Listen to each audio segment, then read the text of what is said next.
Rien que pour 2017, plus de 1000 familles sinistrées ont été recensées lors des pluies diluviennes à Abidjan et dans des localités de l'intérieur du pays.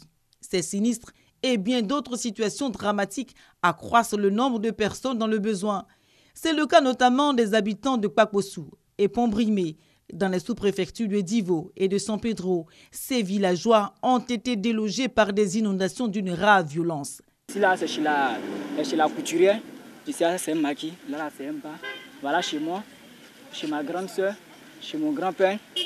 Donc, quand la maison est cassée, je voulais sauver les enfants. J'ai pris la petite fille pour aller déposer là-bas. En mon retour, je ne vois plus les enfants. Il y a au moins 3 à 4 jours qu'on ne peut pas aller à San Pedro et on ne peut pas aller aussi à Abidjan. Donc, on est au milieu. Vraiment, on a un problème même de manger. Les nourritures qui étaient dans la boutique sont finies. Il n'y a pas riz, donc on ne peut pas aller au champ. On est au milieu du village. Face à ces cas d'urgence, une réponse s'impose.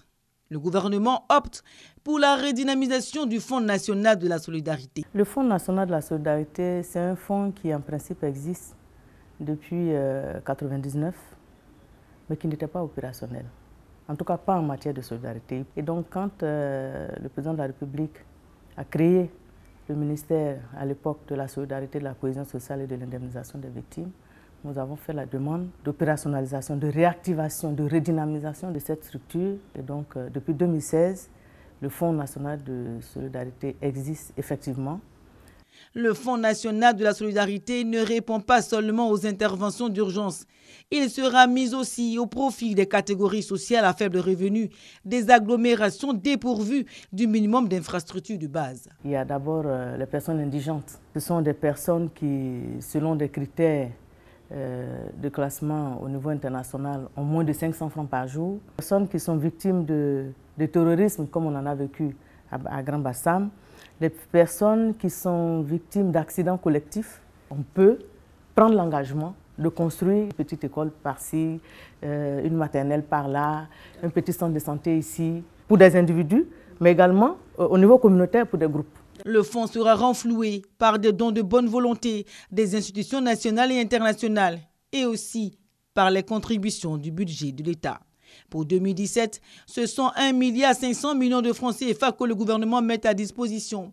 Une enveloppe que les Ivoiriens espèrent voir utilisée à bon escient. Je pense que c'est une bonne initiative pourvu que ça serve vraiment à la population. Mais le souci, c'est au niveau de la gestion.